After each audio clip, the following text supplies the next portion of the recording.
Hey, have you ever smiled while secretly feeling invisible behind your kindness? Like people only love you for what you do for them, but not for who you are. Kindness is beautiful, but too much kindness, it can quietly break your heart. Whether it's answering late night calls, picking up extra work, or always being the listener while you're falling apart, many kind-hearted souls give until they're empty. Especially empaths, people pleasers, and highly sensitive people. You might believe that being good means being endlessly available, but kindness without boundaries isn't just exhausting, it can become dangerous. As Ernest Hemingway once wrote, the most painful thing is losing yourself in the process of loving someone too much and forgetting that you are special too. If you constantly feel drained after being nice, your kindness might be hurting you. Here's why. The neurochemical trap. First, a little brain science. When you help someone, your brain releases dopamine, a chemical that makes you feel good, and you get what psychologists call the helper's high. When you're kind to someone, it makes you feel connected to them. Helping them makes you feel useful, needed, and important. But here's the trap. The brain doesn't always know when to stop. So if you grew up being praised for being the good one or believed love had to be earned, your brain wired itself to chase approval at all costs. You end up pouring from an empty cup, chasing validation that never lasts. Think about the last time you said yes when you really wanted to say no. Did you feel energized or quietly resentful? Always the giver, never the receiver. If you're a naturally kind and giving person, other people most likely cultivated that in you.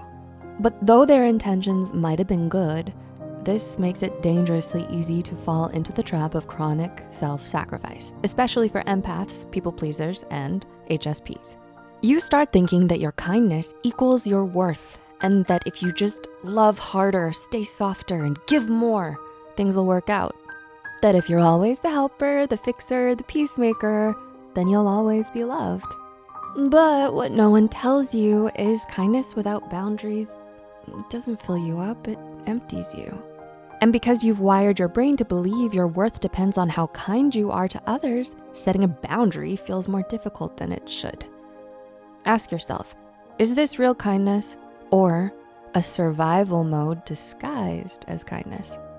You create a life that's full but not fulfilling. Busyness isn't the same as belonging. When you spend your days overcommitting, rescuing, over-explaining, and apologizing, your life can look full on the outside but feel hollow inside.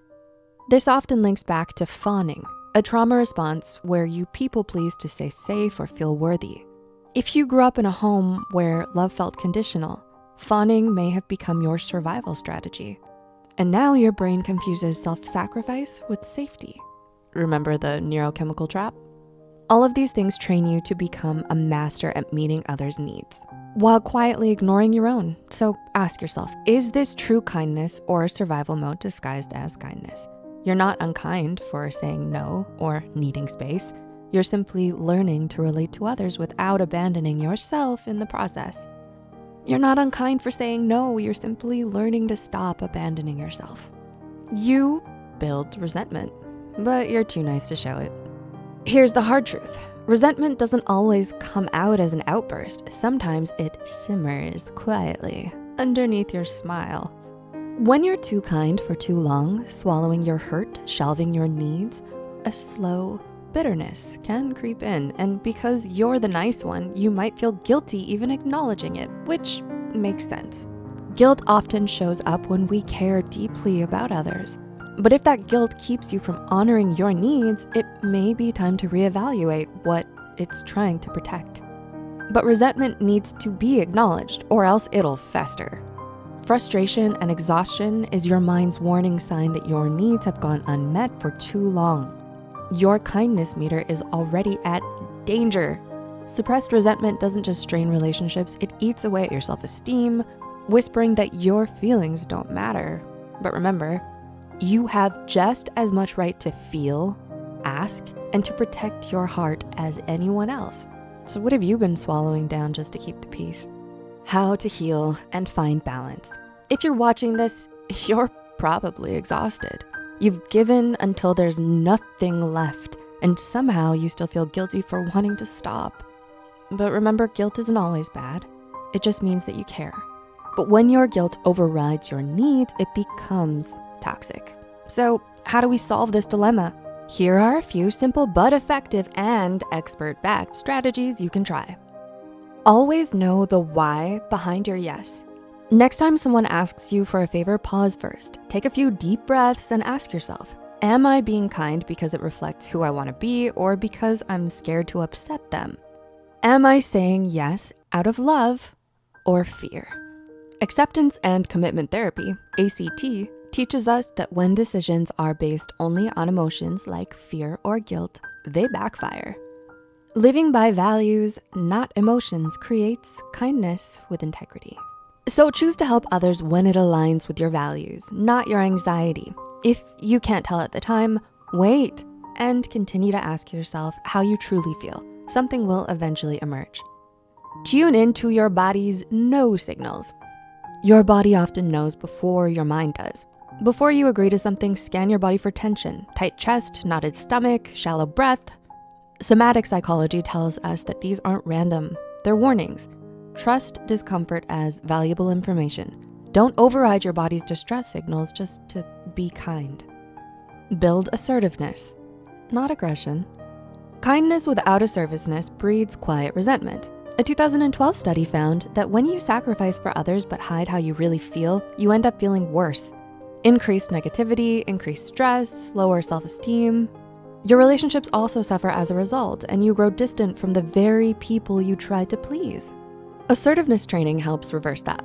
It makes you feel less anxious, boosts your confidence, and improves your communication skills. Being assertive doesn't mean lashing out, but simply expressing your needs clearly and calmly.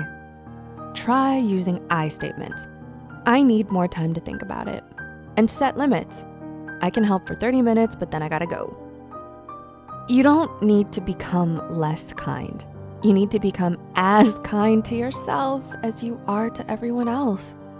Start with small boundaries. You don't have to overhaul your life overnight. That's not realistic. Experts suggest starting with small, manageable boundaries. Take a few hours to reply to a text instead of answering right away. Say no to one unimportant request. Decline a last-minute favor.